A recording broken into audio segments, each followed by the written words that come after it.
Tonight we have a special treat to hear the insights of Lloyd Kremer, physicist, computer expert, Egyptologist, ufologist, Reiki master, and sound technician. Some call him Merlin, and others call him Mr. Google for his knowledge, wisdom, and intuition. Lloyd grew up in Canada and attended the University of Toronto, where he received a degree in physics, primarily nuclear physics and elementary particle physics. After moving to Virginia Beach in 1986, he has been employed as a professional mathematician and as senior software engineer on contracts for the Federal Aviation Administration and for NASA. Lloyd has served as conductor for trans-channel psychic readings. He is an international metaphysical speaker, having spoken across the United States and in England, Ireland, and Egypt. He has participated in the CE5, Close Encounters of the Fifth Kind, extraterrestrial contact protocols as developed by the Center for the Study of Extraterrestrial Intelligence under the guidance of Dr. Stephen Greer. He is a fellowship minister, a priest of the Order of Melchizedek, a priest of Isis, a Reiki master teacher, and has been a member of the Royal Astronomical Society of Canada since the age of 13.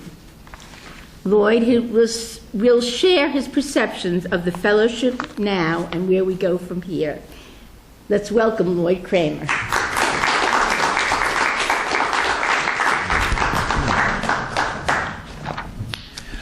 I'm going to start by breaking with tradition tonight, if there is such a thing around here. I'm going to talk about the fellowship, but I'm going to start by talking about the ARE. Now, I love the ARE. I've been a member for decades and decades, and I think overall we probably have about 60% overlap between people who attend here and people who hang around the ARE. But the ARE might not be too enthusiastic about what I'm going to say just now. So let's just kind of keep it in our family. I mean, they're great guys. They're good sports. They'd understand, but let's just not push it in their face, you know. It's not videotaping. I don't care. I'd like to talk about the ARE in 1931.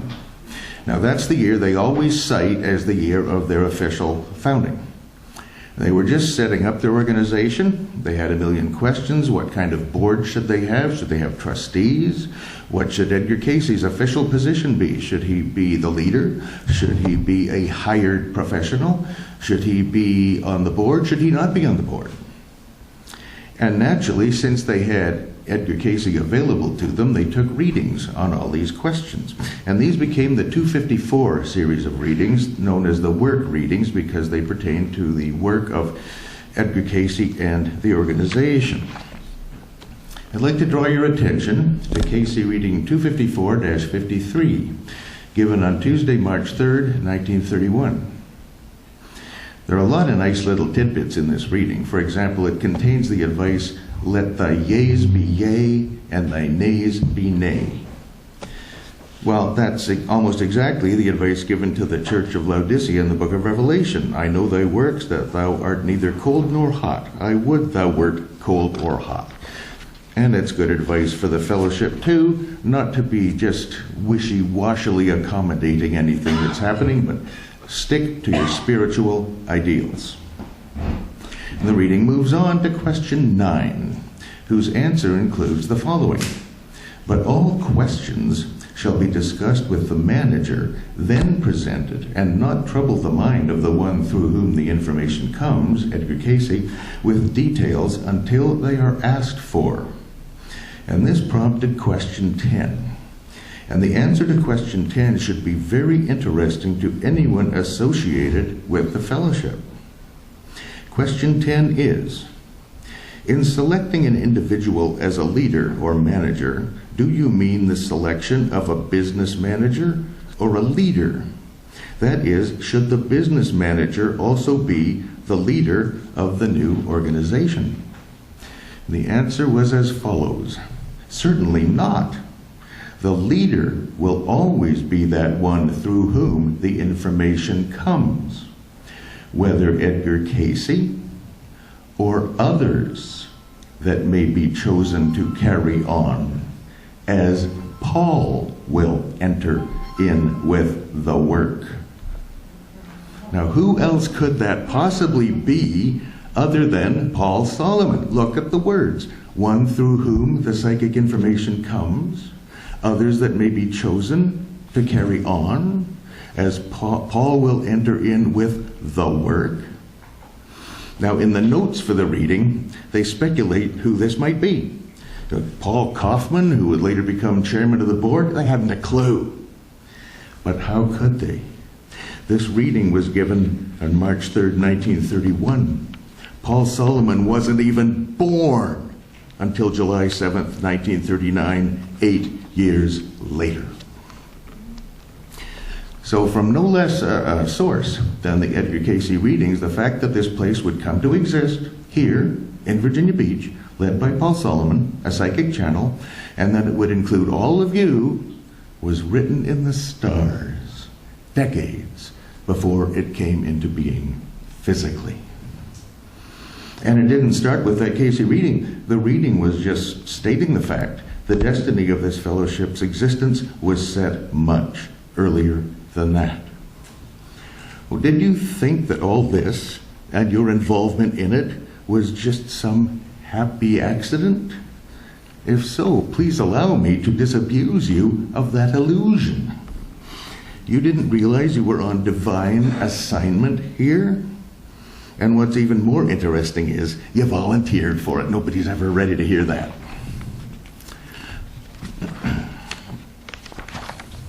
Yes, this is a little church on 14th Street. True statement. But it's also the spiritual successor to the Order of Melchizedek, the Zadokite priesthood, the school of prophets founded by Elijah, Elisha, and Samuel, as passed down through the ages as the apostolic succession. Not one or the other, both. Just as 2,000 years ago, Jesus was a baby lying in a manger. True statement. But he was also the master soul, the divine mind that created worlds and created these atomic bodies that we're still using. Not one or the other, both. So the destiny of this place was written in the stars and is of the stars. And so are we, even physically. The fact that this solar system contains any elements heavier than carbon means that our sun is a second-generation star. Stars convert hydrogen into helium and eventually into carbon, and that's the end of that cycle. The only place in the universe that heavier elements can be formed is in a supernova, the collapse of a gigantic star where small atomic nuclei are smashed together to form bigger ones. So every atom in your body that's heavier than carbon was made in a supernova. And the atoms in your left hand probably came from a different star system than the atoms in your right hand. So as a physicist, I can say, hey, never mind Jesus, stars died that you might live. So I really wish that you and everyone would think of themselves as star beings, celestial beings, because we are at every level. So the existence of the fellowship was preordained. And we're still on divine assignment. But where shall we go from here? Well, of course, it's up to us, but we can take some suggestions from astrology. Now, astrology doesn't make us do anything or be anything. Astrological influences impel, they don't compel. We can override any astrological influence. We're children of the Most High. We graduated those schools a long time ago. We can kick Mars and Jupiter and Saturn around the block if we want to. But just as it's easier to paddle downstream than upstream, it's usually better to work with the astrological influences rather than against them if we can. We just entered a feminine millennium.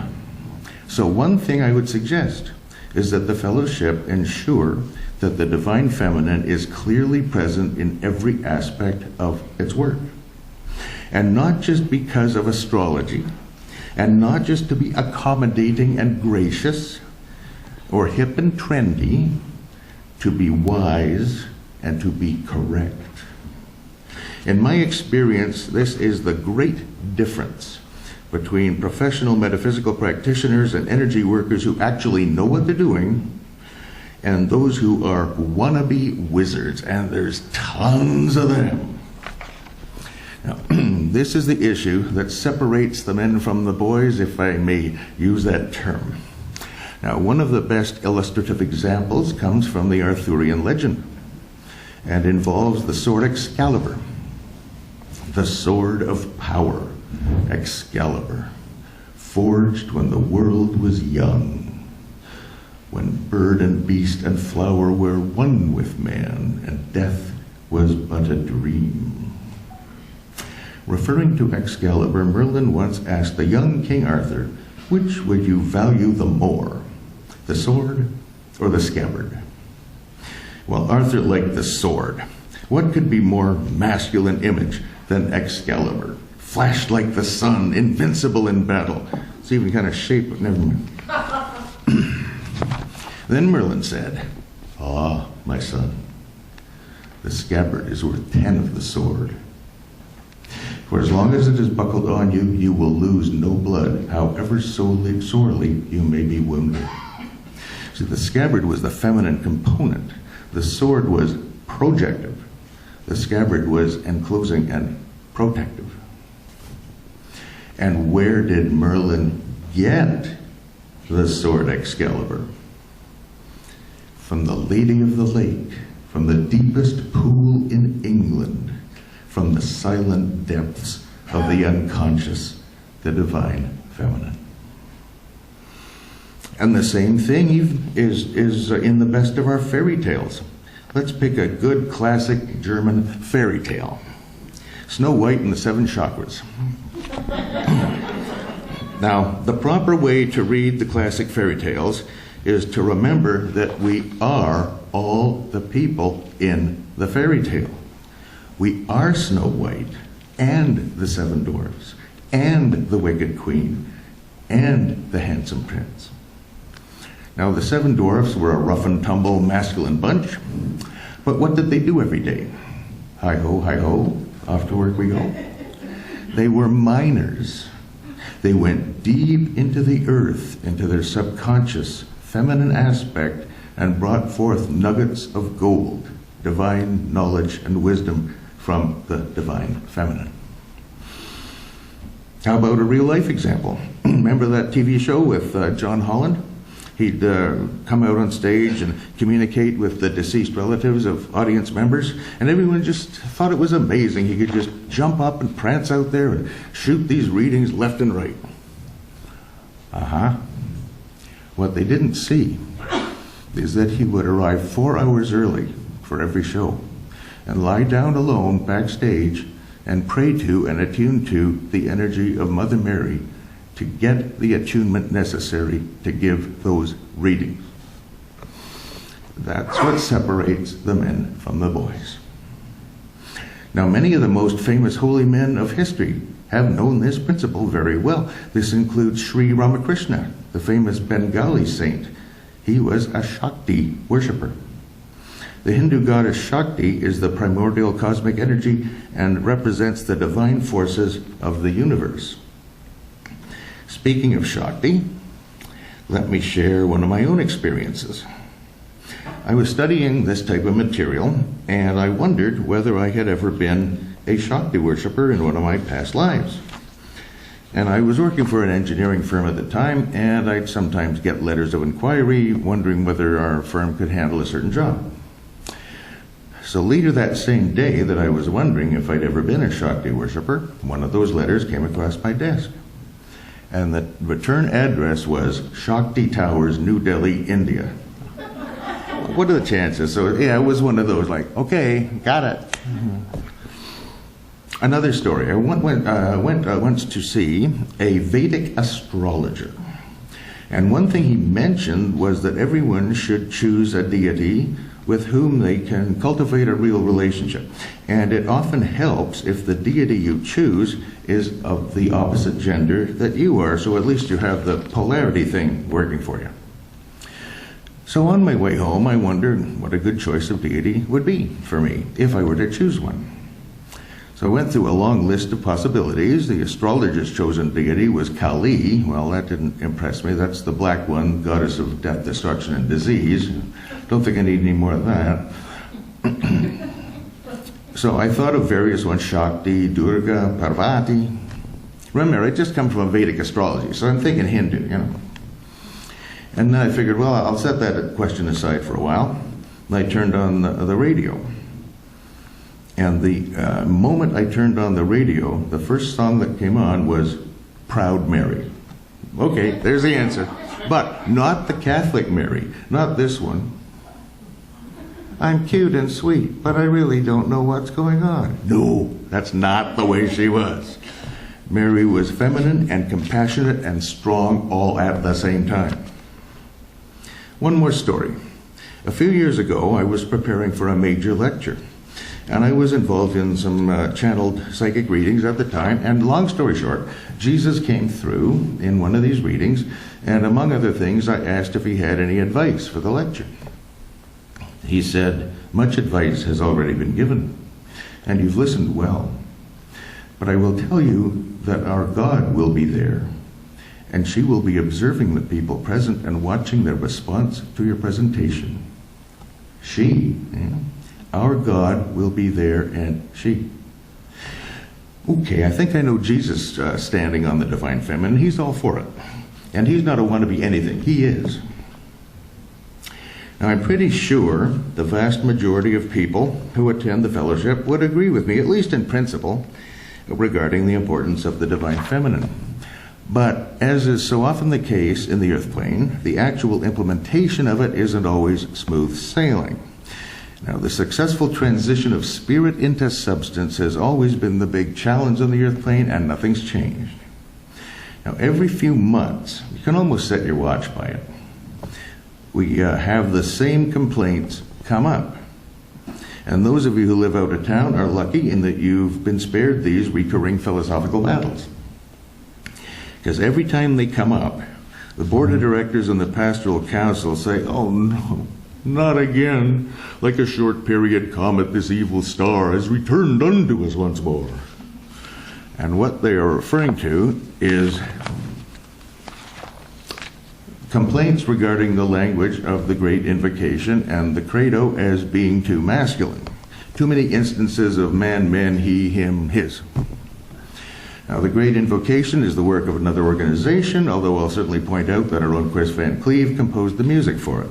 But let's look at the Credo, since it's truly our own, written by Paul Solomon.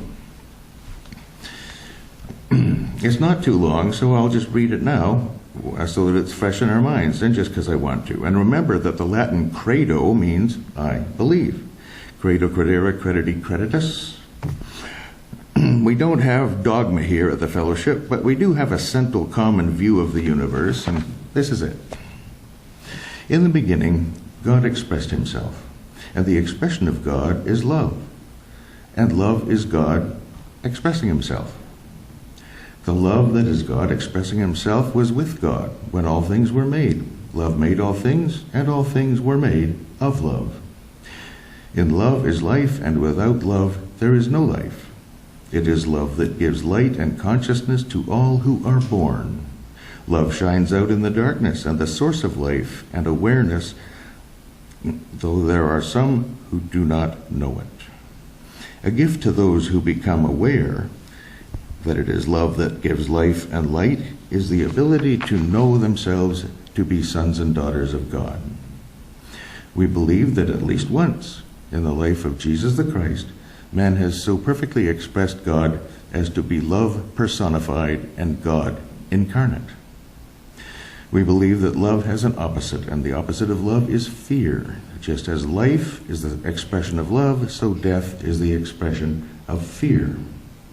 Without love, there is no life, and without fear, there is no death. While it is true that all things were made by God, and nothing exists that was not made of love, yet God did not make fear or death. For death is no more than the absence of what is, and fear is a fantasy entertained in the minds of those who do not believe in and depend upon love for life and security. Fear is nothing more than an expression of faith in evil, and evil is the loss of life. Just as faith in good and faith in God will increase life and vitality, so faith in lack, limitation, and evil will take away life, love, and vitality, so bringing about death. We believe that love heals and can repair both mind and body. Love is the key to communication with both God and mankind. It is our ideal to become the perfect love which casts out fear. We believe it is not necessary to consider others wrong to make ourselves right. It is likely that every prophet throughout time had something valuable to share. It is likely that every religion has a gift to give to those who have ears to hear. We shall therefore welcome those who wish to worship with us in love, and we will love those who choose not to worship with us. Amen. Well, I have two responses to that issue regarding pronouns. I believe that the official fellowship response is that Paul Solomon never did anything by accident, and he specifically chose to use the masculine word forms. Because although God incorporates both masculine and feminine aspects, the masculine references in the credo indicate that it was the active aspect of God that performed the creative acts that are being described. However, I have a different approach to analyzing this type of question, so I'll present it as well.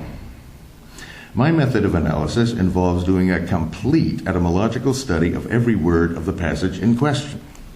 Okay, we see the words written in modern English, but what words with what meanings were used in early modern English, Middle English, Old English, Anglo-Saxon, Teutonic, West Germanic, North Germanic, Old Frisian, Latin, Greek, Hebrew, Aramaic, Arabic.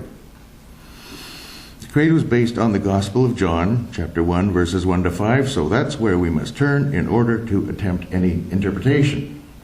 The New Testament was written in Aramaic, but it was by far most widely published in ancient Greek, and most translations come to us from the Greek, so to the ancient Greek we must go.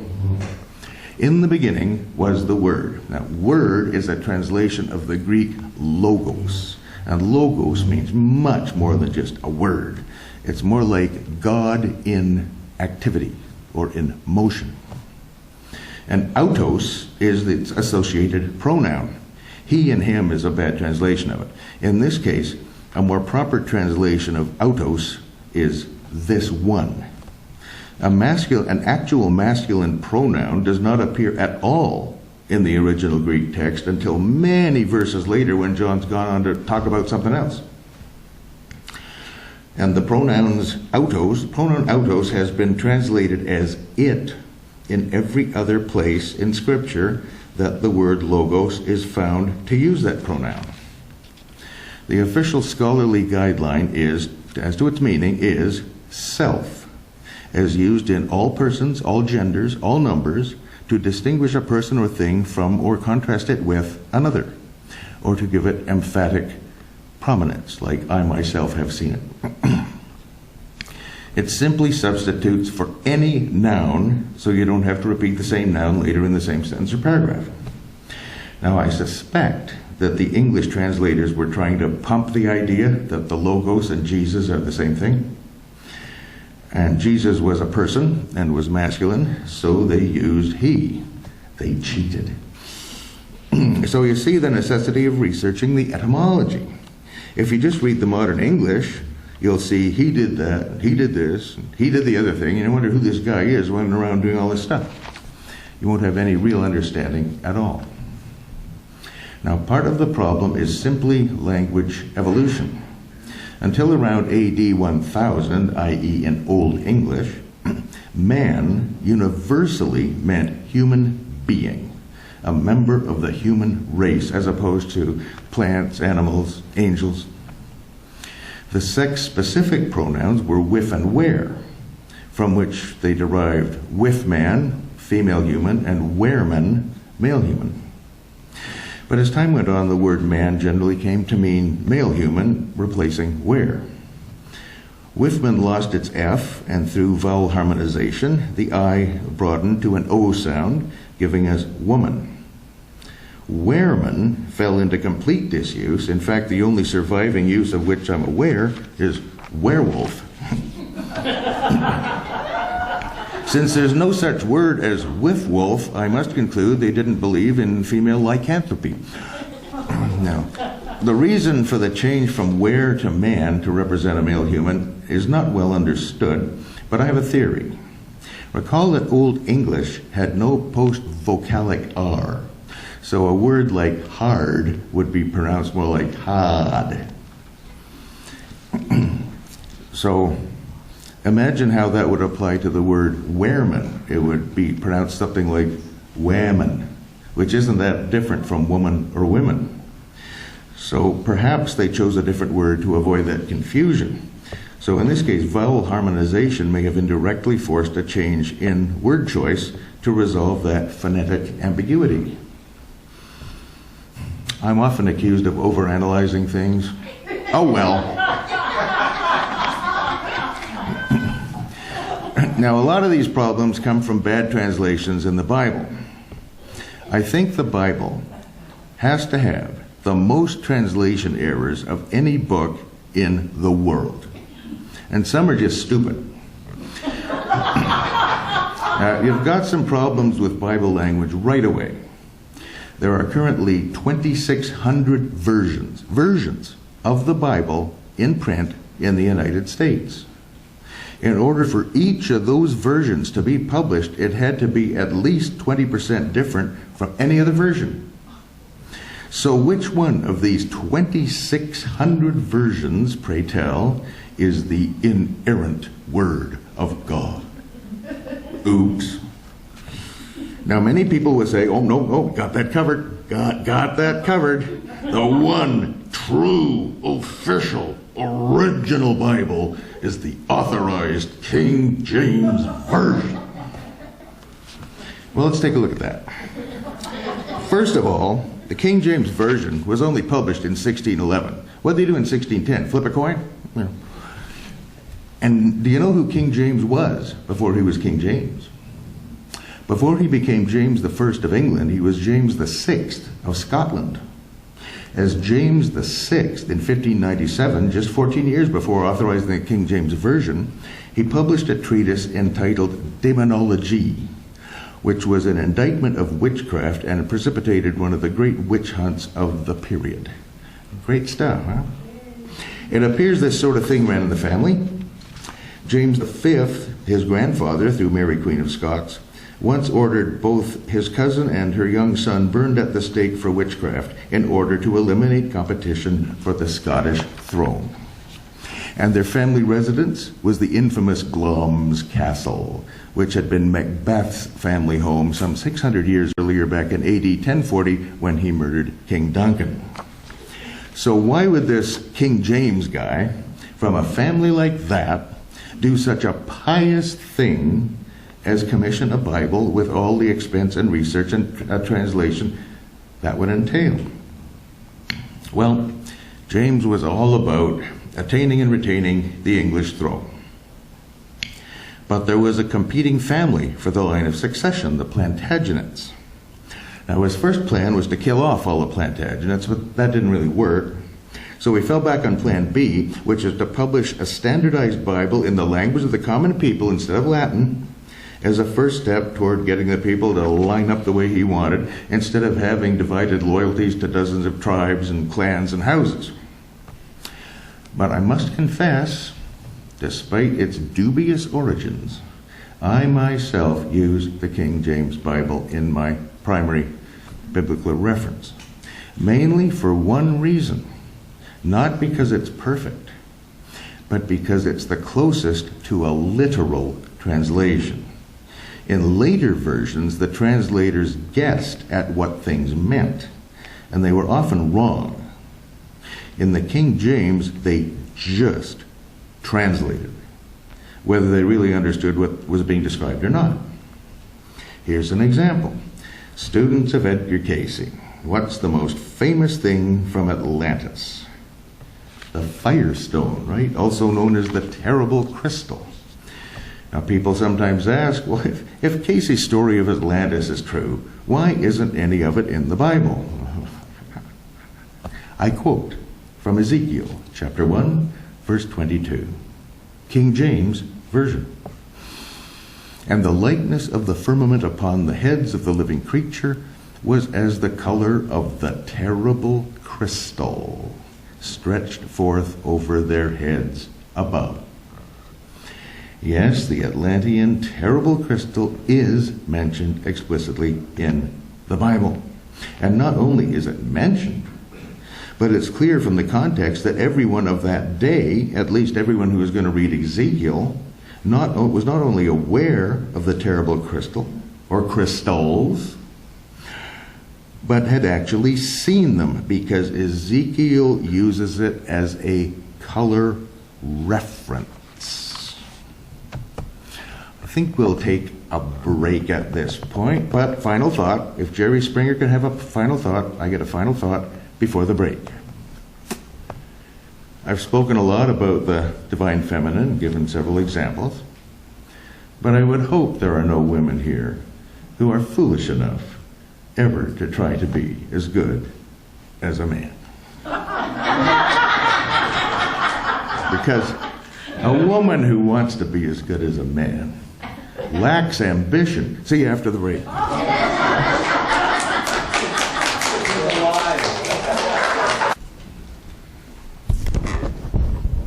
Considering I'm officially a reverend, that can be a little irreverent sometimes.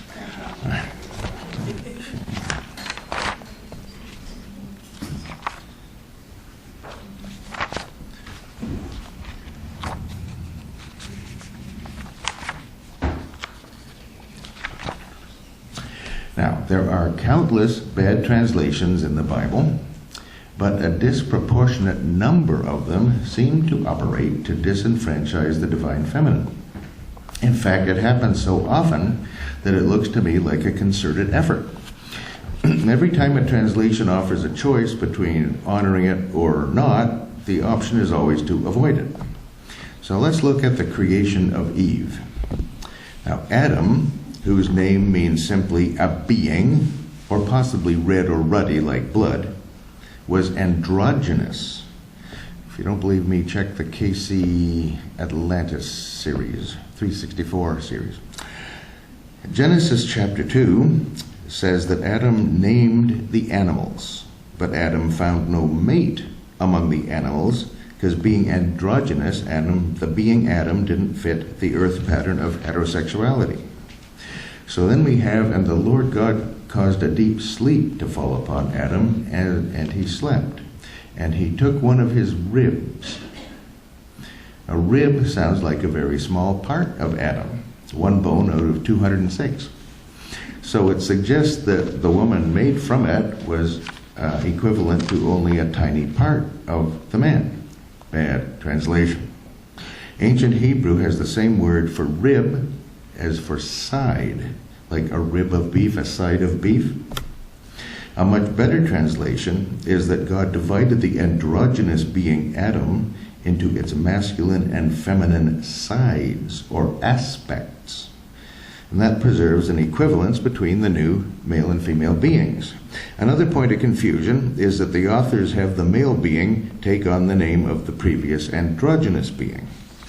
It would have been a lot clearer if both new beings had taken new names, like Eve and Bob, whatever, you know. So let's move ahead to the story of Adam and Eve in the garden. If you take it literally, you have a talking snake in a tree. And the snake easily convinces Eve to eat from the tree of knowledge of good and evil. And Eve then tells Adam that that's a great idea. And Adam, like a schmuck, goes right ahead with it. And women have taken a bad rap for it ever since. What can we do with this one? One thing we can do is cross-reference the Genesis account to other ancient writings such as the Vedas or ancient Egyptian mysticism to see what's really going on.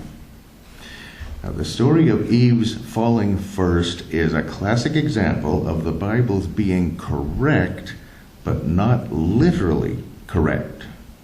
And you'll never get the real story just by reading Genesis.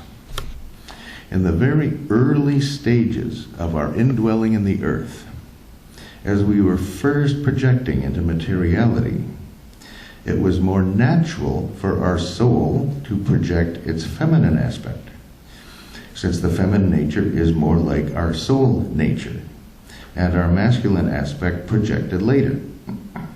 So if you think that coming into materiality was not a great idea, and you need not think that, but if you do, then you might be tempted to point the finger at our feminine side as having projected first. So who's the talking snake? The symbol of the serpent, or a similar shape, comes up everywhere. And of course, it's always the Kundalini pathway, the Sushumna, Ida, and Pingala. Now, the ancient Egyptian mysticism, it's the hooded cobra. In Egyptian temple drawings, you often see two serpents standing on their tails and wearing little hats. Now, right away, you figure there's got to be a message in here somewhere, because serpents don't stand on their tails and wear little hats. And the hats are the crown of Upper Egypt and the crown of Lower Egypt. It's really the same serpent, just different ends of the Kundalini pathway. In the Far East, it's the dragon, the red dragon for the lower chakras, and the golden dragon for the upper. Again, it's the same dragon, just different ends of the Kundalini pathway. Not to be confused with La Dragon Rouge, also known as the Grand Grimoire, a translation of the sworn book of Honorius, which contains instructions to summon Lucifer for the purpose of forming a deal with the devil. I don't recommend it. Now, in Christianity, the Kundalini pathway is the shepherd's crook. Same shape. Jesus spoke of it in his conversation with Nicodemus in John chapter 3. Now, as Moses lifted up the serpent in the wilderness, even so must the Son of Man be lifted up. Of course, as well as the Kundalini, he's referring to, historically, to Numbers 21, when Moses made a serpent of brass on a pole to cure the people from a plague of fiery serpents. But he's really talking about the Kundalini pathway. So what Adam and Eve really did was to reverse the flow of the Kundalini life force downward, to be dissipated into materiality, to allow them to become terrestrial beings. And what we must do is again reverse the energy flow upward through the Kundalini to become celestial beings once again. But again, if you just read Genesis or John without cross-referencing it to ancient Egyptian mysticism or the Hindu Vedas or the yogic tradition, or analyzing the etymology of the words in their original language, you're left with a talking snake in a tree and a serpent of brass on a pole. Good luck with that. Here's a more subtle example of the Bible undermining the feminine. Since it isn't even a story, it's just a word. In Luke 17:21, Jesus said, "Neither shall they say, Lo here or lo there, for behold, the kingdom of God is within you." Now, the New Testament was most widely distributed in ancient Greek, but it was written in Aramaic. And in Aramaic, the word that's always translated as kingdom is malkuta. The ta ending makes it feminine. In Aramaic, masculine words refer to physical objects or places, while feminine words refer to concepts and ideas. So Jesus' choice of this word shows that heaven is conceptual, i.e. a state of consciousness. And it could not possibly be translated as kingdom. That's a masculine word. Now, everyone knows that Jesus had 12 disciples, right? In the divine pattern of 12 around 1. And they were all men, right? Suppose I told you that I suspect he had 24 disciples in 12 male and female pairs, one from each sign of the zodiac, a pair of Aries, a pair of Taurus, and so on. By now you're saying, this guy's really nuts. So wait a minute. Let me explain why I suspect that. To an excellent approximation, Christianity is just a rebadging or a representation of ancient Egyptian mysticism. For now, just trust me on that one. I give whole lectures on that. But long story short, before there was Jesus, Mary, and Joseph, there was Horus, Isis, and Osiris. Same pattern, same paradigm. The symbol of the hooded cobra became the symbol of the shepherd's crook. And both Jesus and John the Baptist went to Egypt, to the Great Pyramid, to study with Czar, who was high priest at the time. And Jesus had a complete, total dress rehearsal for the crucifixion and resurrection in Egypt, in the Great Pyramid, in the king's chamber. They even brought in a prefab cross and set it up and everything. He was fully prepared for the crucifixion because he'd already done the 3 days in the tomb, in the coffer of the king's chamber, whose real name is the Chamber of the Mystery of the Open Tomb. Now, I am, among other things, a priest of the Order of Melchizedek, and one of the ceremonies that the order performs is the Crystal Sea Ceremony, which is performed in the king's chamber of the Great Pyramid. It's based on Revelation chapter 4, and round about the throne were 24 seats, and upon the seats I saw 24 elders sitting, clothed in white raiment, and they had on their heads crowns of gold. And before the throne there was a sea of glass, like unto crystal. Now in some translations, the sea of glass like unto crystal is called the Crystal Sea, and that forms the basis for the ceremony. Crystal Sea is a pun. It's really Crystal C, the letter C, and like an incomplete circle. You construct a big letter C on the floor of the king's chamber and fill it with crystals that the participants have brought. And the sea is surrounded by 24 elders, 12 male, female pairs, one of each astrological sign. So after the ceremony is performed, no matter what color the crystals were, they're now all black.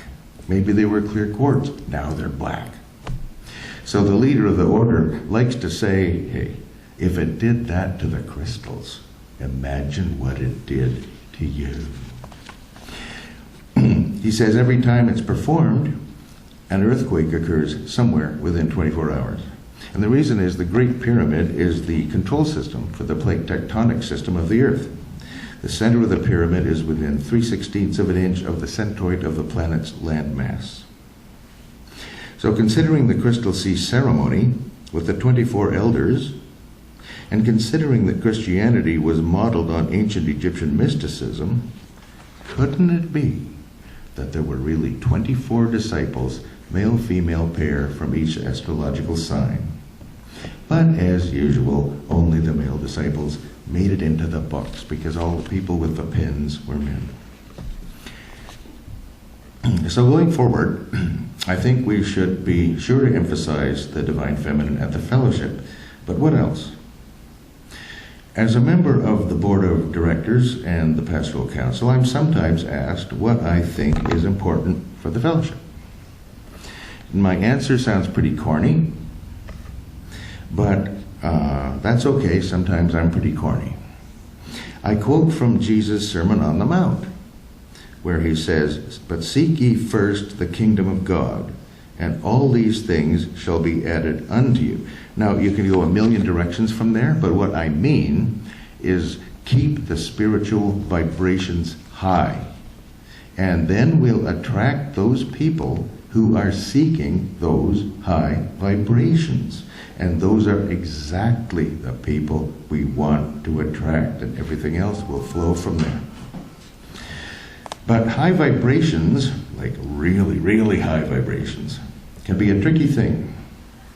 Raising your personal vibrations too much too fast can actually be hazardous. as the Casey readings say, make haste, but slowly. One of the things I am is ambassador for the Center for the Study of Extraterrestrial Intelligence. And I've done a lot of research, both academic and experiential, with extraterrestrials. So you won't mind if I quote one. Daryl Anka channels an extraterrestrial who calls himself Bashar. It's not his real name. These guys never give their real names. It's actually an Arabic word meaning messenger. But Bashar once gave some information that is very relevant to the topic of vibration. So I'll present it exactly the way it was given. We have, of course, heard from you the question over and over and over and over and over and over again, why don't you just land and get it over with? Now again, please, no offense, we love you. But would you want to land in an insane asylum where all the inmates have guns? So just to illustrate the point dramatically, or even melodramatically, since we know many humans love melodrama, the idea is simply that it's not appropriate not only for us, it's not appropriate for you for the following reason. As we have now begun to explain, there are different states that you may be in, and the different state of vibration is representative of a different state of psychology.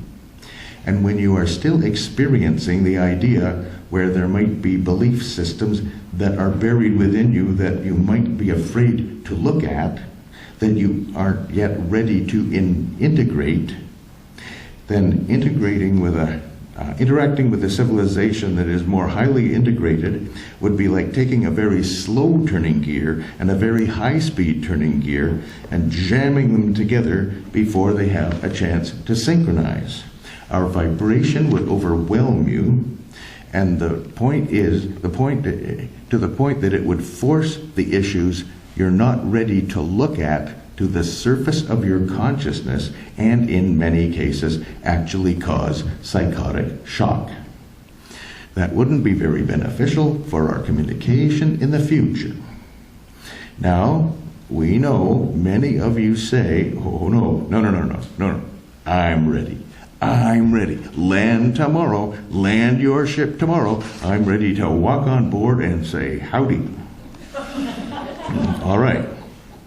However, many times people have asked us this. And in the 23 of your years that we have been communicating with you in this way, we have agreed on 3 different occasions to actually go ahead and do that. We've told the person where to go, when to be there, and that we would land our ship and meet them.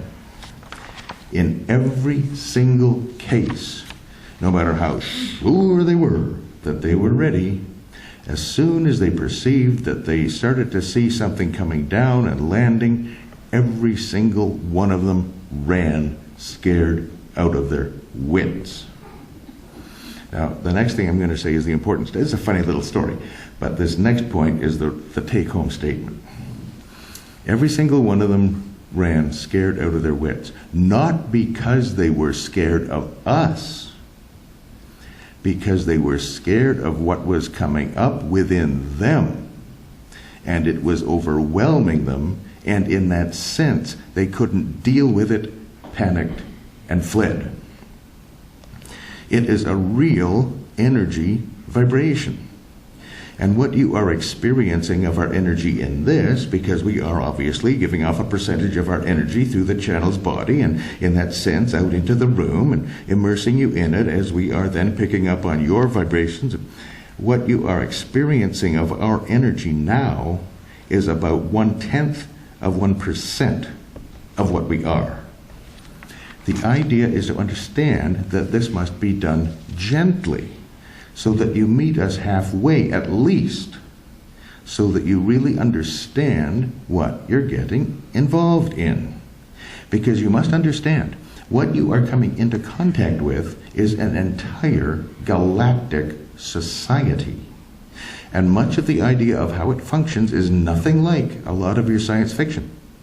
It functions in a very different way, using synchronicity in ways you have absolutely no idea of, to allow itself to expand and grow and interact with other beings and have experiences that you would find daunting at this particular point. That's a little dissertation from Bashar. Now, some of us, yes, even myself occasionally, are sometimes guilty of a bit of hubris in this regard. We feel we're ready to sit down for tea with Jesus, maybe have a short chat with Metatron. Now, the Edgar Cayce readings have a cute example of that type of attitude. In Cayce reading 2533-8, we have a guy who was really getting ahead of himself.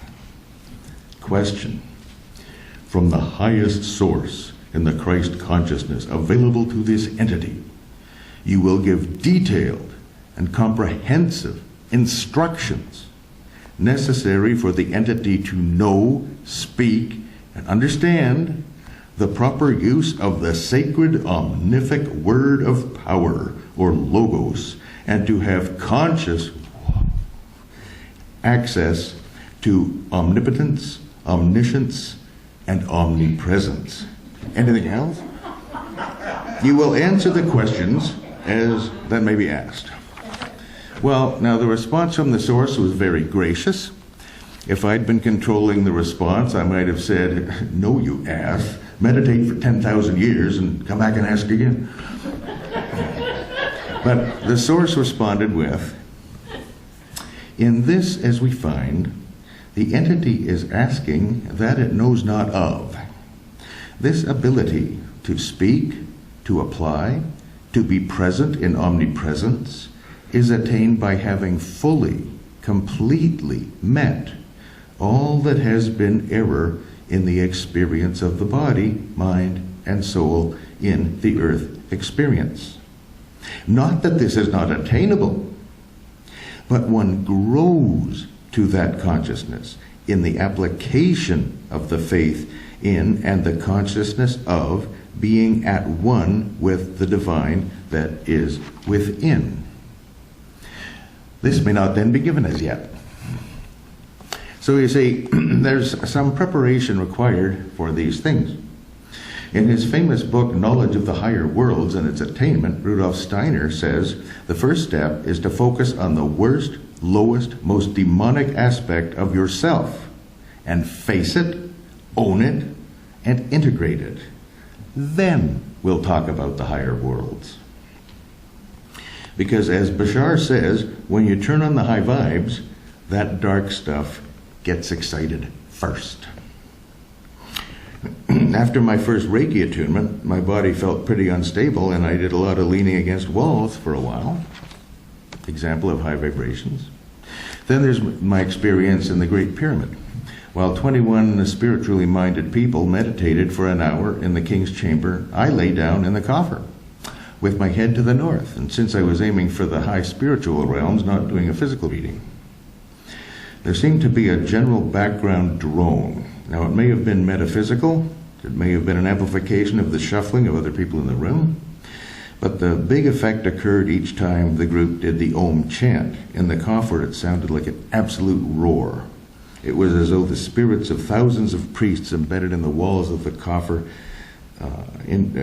were chanting right into my ears a few inches away, the energy of it rippling through my body. When the meditation was over, I sat up, climbed out of the coffer, and at that point I was foolish enough to wonder, just for a moment, whether anything had actually happened. So, as if in answer, my legs buckled under me, I fell down, fell against the wall of the chamber, and I just sat there, leaning against the wall, for several minutes. I guess it takes a while for the various energy bodies to co-phase after they've all been spread all over multiple levels of reality. But I haven't had any real problems compared to some other people. Be careful what you wish for, because there's only one thing worse than not getting what you want, and that's getting what you want.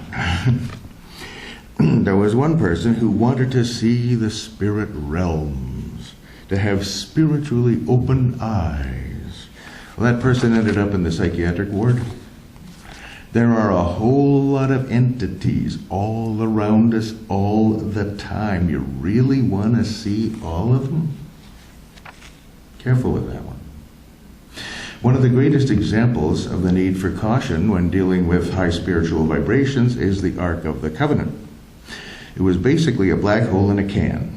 It generated a quantum mechanical singularity above it. It was a gravity or anti-gravity generator through a heck of an electromagnetic field, and it restored the original creation matrix of anything placed in the field, so it had healing and rejuvenation properties. And it interfaced with human consciousness in an incredibly fast and powerful feedback loop. We're talking nanoseconds. So to be in the presence of the Ark required great preparation and discipline, physically and spiritually. Why? It interfaced with the structural fabric of the universe. It amplified your consciousness. It was a really fast feedback loop. So talk about instant karma. It amplified whatever your pattern was, and so was potentially dangerous. There's the Old Testament story of the high priest Aaron, Aaron's sons being burned to ashes when they entered into the presence of the ark. The Bible says they offered strange fire before the Lord. It's in Leviticus 10. And Nadab and Abihu, the sons of Aaron, took either of them his censer and put fire therein and put incense thereon and offered strange fire before the Lord, which he commanded them not. And there went out fire from the Lord and devoured them, and they died before the Lord. Oops. Now Moses had to do a lot of talking to keep Aaron on the job as high priest. He was quite disenchanted when his sons got burned up. So you can't have any selfish thought while you're in the presence of the ark. The ark has its own vibratory pattern, and it's a lot stronger than a person's. So your personal vibratory pattern is going to be brought into alignment with the ark's. And if 50% of your pattern is transverse to the ark's field, that'll be blown away. They would actually tie a rope to a person's foot before the person approached the ark in case they encountered difficulty. So maintaining high vibrations at the fellowship is very important. But the moths are drawn to the flame. And the brightest part of the candle casts the darkest shadow. So I'm going to tell you a few stories about the fellowship that you probably haven't heard. And these stories at once illustrate the need for maintaining high vibrations and the work you sometimes have to do as a result. Now, I'm not going to mention any names of people. They don't matter. They're not relevant to the story. And most of these people involved in these stories have moved away or left the earth plane. But the stories themselves are fascinating.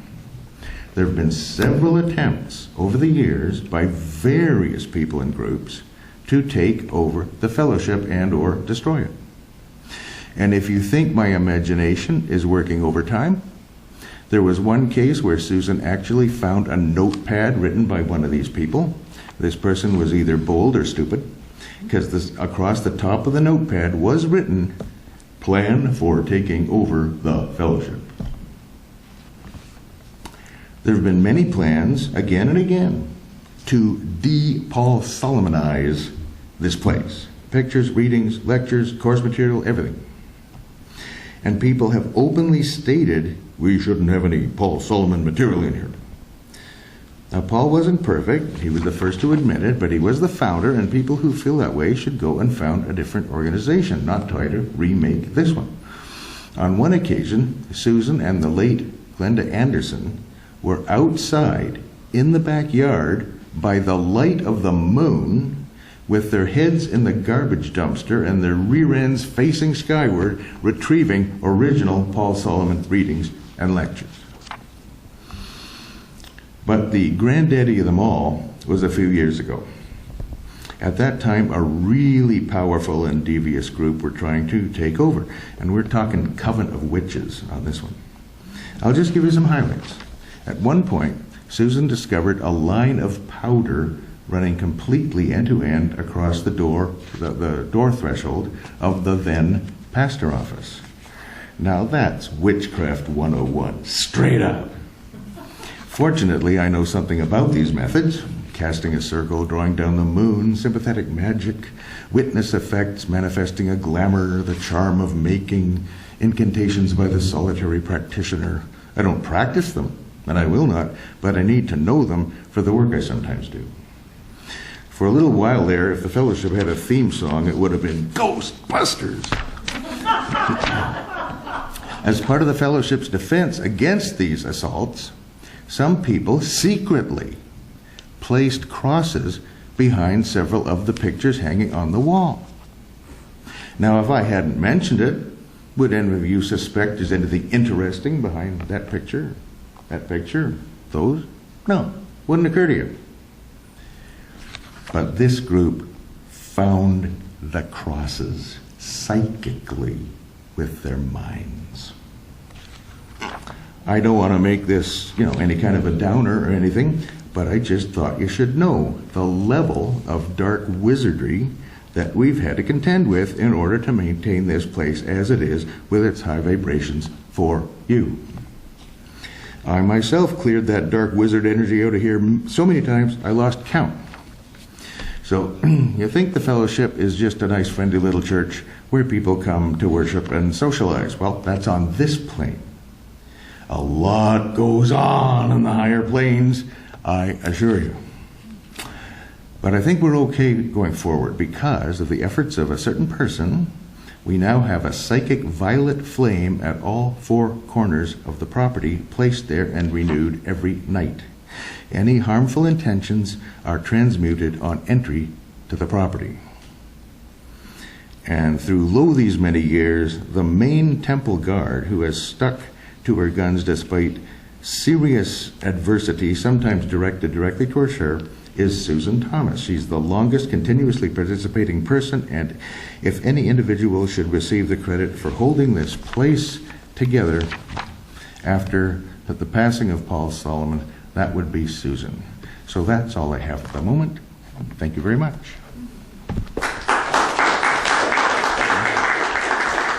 Are there any questions? Maybe not.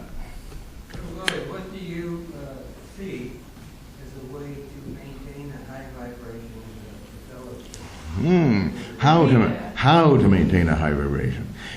Well, it's currently coasting along just fine by itself because a lot of momentum has been built up. I don't think there are currently any people whom I really notice as pulling it down. I think once you get a certain momentum, like it's hard to stop a train, I think we're rolling along pretty strongly with high vibrations. The only thing at this point, I think, is to just be somewhat vigilant if any contrary influences show up. But I think we have so much momentum in the high vibe department currently, it's really hard for me to imagine that it would, because it's really amounts to compatible energy. If a person or a place is high vibrating, it has no frequency in common with that which is low vibrating. They don't even see one another in a sense.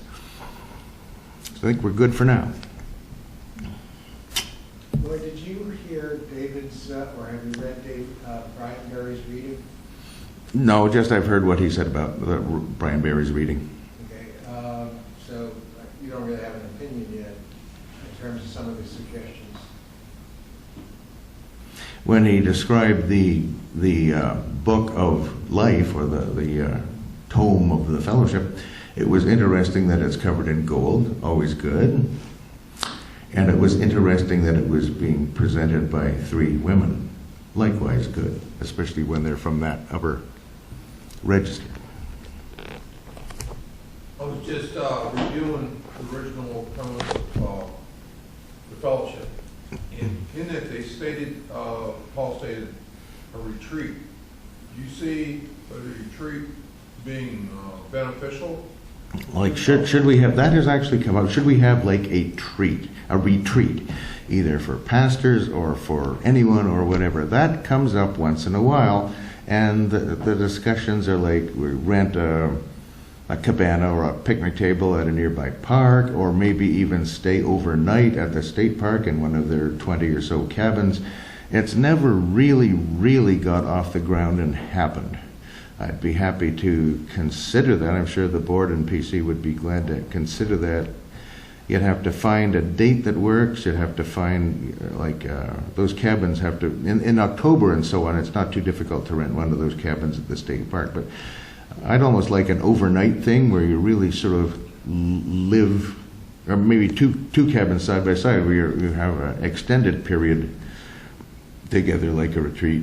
I took what they were saying as to mean that the fellowship itself would own a property that would be referred to as a retreat, that would be part and parcel of the energy of the There have been contenders for that, and that the idea was presented that the fellowship would own as part of its holdings a retreat area in rural Virginia or somewhere like that, in the mountains or whatever.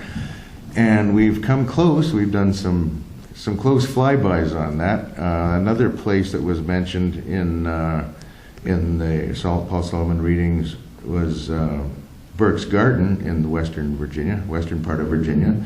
And that appeared to have promise for a particular time, but it had always had certain problems. Part of it was like vibrational problems. The vibes weren't quite what we would be looking for, and then in later years it developed more serious problems, so that possibility receded away. I think, from what I understand of Brian Berry's reading, we need to be looking locally to expand first before we expand into other counties and so on. Can I respond to that? I think it's very possible, let me just say. I was referring to the original too, not Brian. No, I know. I think it's very possible that a lot of those readings in that book were for an earlier time, and that we did have a retreat center for 10 years outside of Newmarket, Virginia, and it was very successful during its time, and then we moved on to other things. I think at this time the people are older and they can't travel, and they're not. Wouldn't that make it different to the age of the Well, people? certainly. I mean, I'm Heidi's saying that we are older now and we can't travel to a retreat center in some distant place.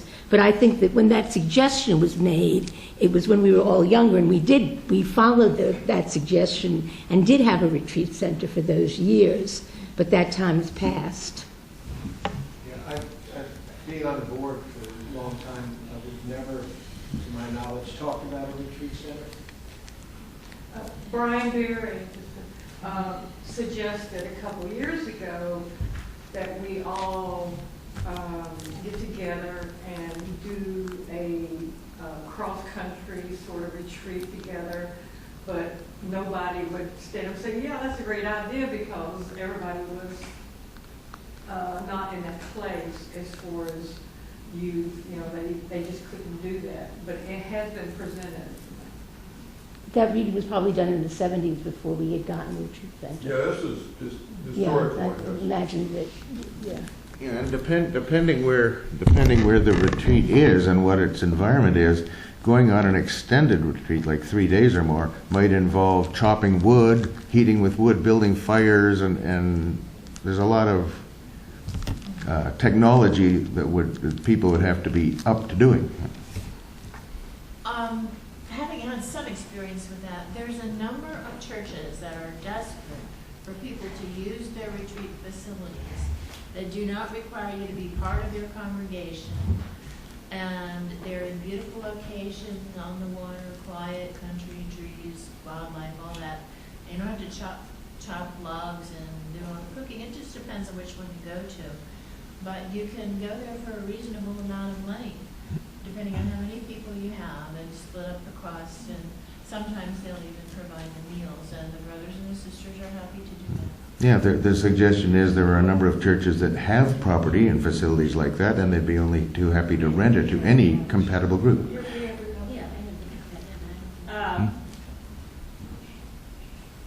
I currently live in Lee Summit, Missouri, about 20 miles southeast of Kansas City, but I worked in the urban core. And I've been in some of their big churches that are now defunct.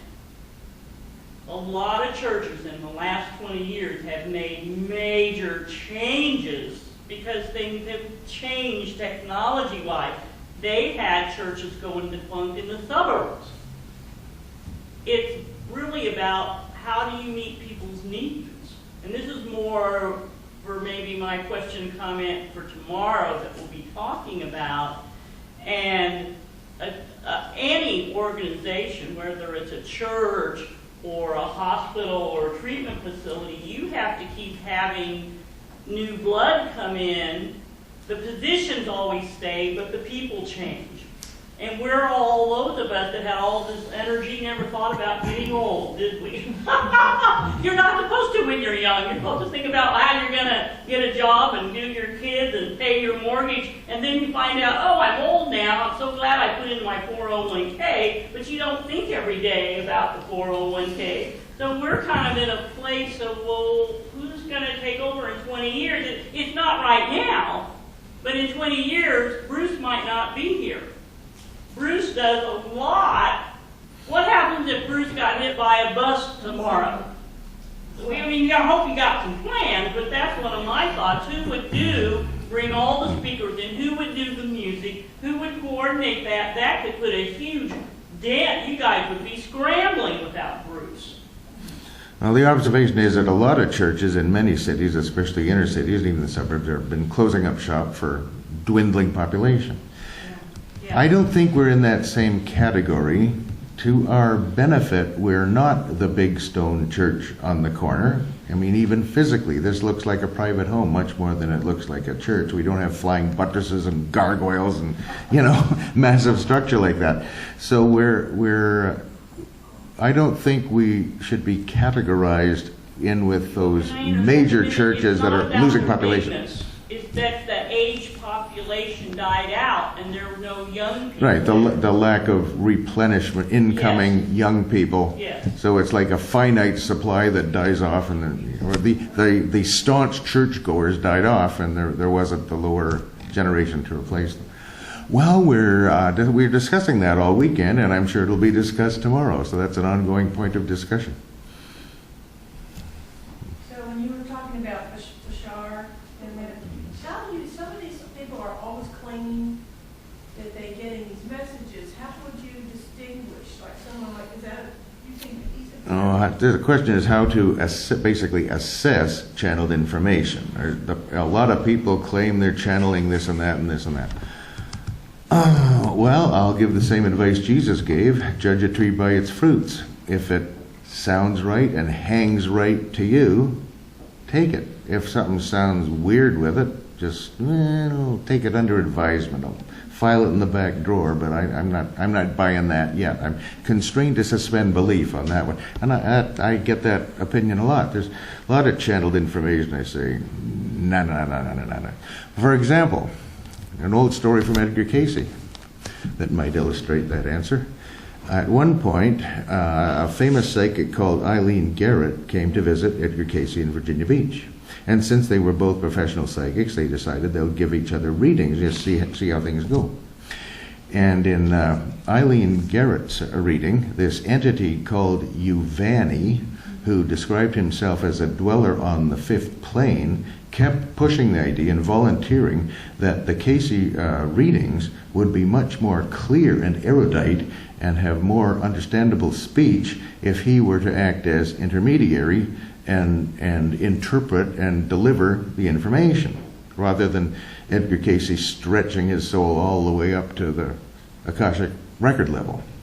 So as a check on this idea, they asked this question in a Casey reading subsequently, after Eileen Garrett had gone home. And when they asked the question about this Uvani character, there was no answer from the reading. Long pause. So they asked it again, and finally the answer came through. Does Giovanni claim to know more than the master who made him? See, the Casey readings were straight from the Christ. Giovanni, who knows? He's like some Arab guy or whatever. So they decided, no thanks. Thanks, but no thanks. So it's a but they didn't know that right off. They used the readings. Another thing is you can cross-check one information from another. Like if there's a psychic channeled information that you're unsure about, and you have a fairly trusted psychic that you see a lot, well, you can get a reading on that one, on that information, and compare them. But ultimately, we're the children of God. We decide these things. We say yay and nay, now, based on our highest and best judgment at the time. You were talking about the 24 elders Mhm. and the idea of Jesus having male and female disciples, 12 and 12. Of course, with him and presumably his counterpart in the center, which I absolutely agree with. But I think extending that a little further, we can go into the Arthurian legend. It was actually 12 knights and 12 ladies, and bringing it forward to today, the book of Revelations talk about the elders, which you made reference to, but they don't say the elders are all male. So I'm presuming that those 24 elders are also male and female. Those are the 24. Right, holy couples. So then bringing that up to what can the future look like in America and the ideal society and the heaven on earth, we should be patterning our government and our churches, in my opinion, after that concept of the male and female balance of 24 with God at the center or the leadership couple at the center. How do you feel about that? Yep, exactly the same. That the idea of 24 elders in the pattern of 12 around one, or 12 pairs around one pair, is an ideal situation. 12 is the number of completion, and when you add 1 and get 13, that's like the catalyst to something new. Like the 12 would be in one plane and 13 is the perpendicular or something. So yeah, I think the pattern of 12 around 1 and the pattern of polarity balance with male-female is great. I'll vote for that with King Arthur, with Jesus, with everybody. I agree. So the second part of what I want to talk about is most people here know that when you want to have resonance or correspondence with something from the spirit world to this world, you give it form and sacred geometry. So in terms of us, as Brian Barry's reading was indicating, a new building may be necessary, or the purchase of an old building that's upgraded to our needs. And so keeping that in mind, it may be part of the architectural structure to represent that. And tomorrow I'll be presenting some ideas on that. Right, the suggestion is that the way to bring the divine into physical manifestation often involves geometric forms. And the builders of Gothic cathedrals, the good builders, after they came back from the Mount in Jerusalem, they really knew all that stuff. Look at the Cathedral of Chartres in France, or Notre Dame, or any of these big flying buttress cathedrals. They have 5-pointed stars and 6-pointed stars all over the place, and the nave and the transom and all of that is sacred geometry. So if we're considering a new building, the suggestion is we should keep sacred geometry clearly in mind. Either look for one that has it or adapt it so that it does have it. And being an old 12th century guy myself, I'll support that as well.